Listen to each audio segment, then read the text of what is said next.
Do you want to know how to blend? Stay tuned for our top 3 tips. So what is blending and why is it so important? Blending is when singers match vowels and dynamics to sound like one cohesive voice. If you're in a band, choir, a backup singer, or you just want to start a duet and sing with a friend, these tips are for you. Tip number 1 is listen. Some of the things that you should listen for when you're trying to blend are the vowels that another person is singing, the dynamics that they're using, maybe their articulation, as well as their breath. Dynamics is a word we use to describe volume, when you're singing quietly or when you're singing loud, and everything in between. It also includes sometimes when you're going from quiet to getting louder or going from loud to getting softer. Articulation is how you're saying the word. If there are T's or S's, they all need to be lined up and happen at the same time, otherwise it can sound sloppy. Breath is another important thing to listen for. For example, if you were to breathe in the middle of a word while another person doesn't, it would really stand out and seem very noticeable as a mistake. The most important thing to listen for when you are trying to blend are vowels. It is so important, it's our second tip. Tip number 2 is called vowel matching. In singing, we have 5 vowels: A, E, O, and U. All of these vowels are very important, and one of the most difficult things about vowels in singing is that they can be sung in different ways.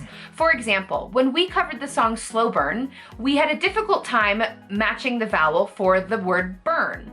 When I sang it, it sounded more like an but when Chase sang it, it sounded a little bit more closed.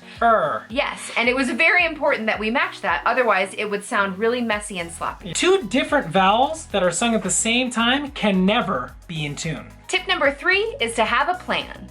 Talk with the other singers in the group. Make sure that you're doing things like checking your dynamics, deciding when cutoffs are with S's and T's, deciding when you're going to breathe together, deciding what vowels you're going to sing, and how you might pronounce them based on your vocal ability. These are all important decisions that you need to make as a group to sound like one voice. This is something that Chase and I have to do a lot when we sing together. Not only because he has a male voice and I have a female voice, but because I sing vowels and words differently than he does. So it's important when I'm leading a song for him to know how I'm going to pronounce something.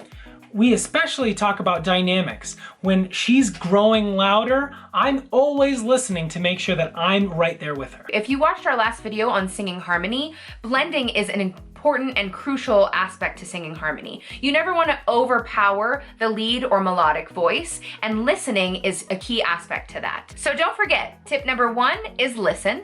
Tip number 2, match your vowel. And tip number 3, have a plan. So we want to hear from you guys. What kind of blending tips have you heard about? Please leave them below in the comments. If you guys liked that video, please hit the like button down below. And if you are new to our channel, please consider subscribing. We make videos every single week on tips and tricks for you guys to become better at singing. We hope to hear from you soon. Thanks for watching.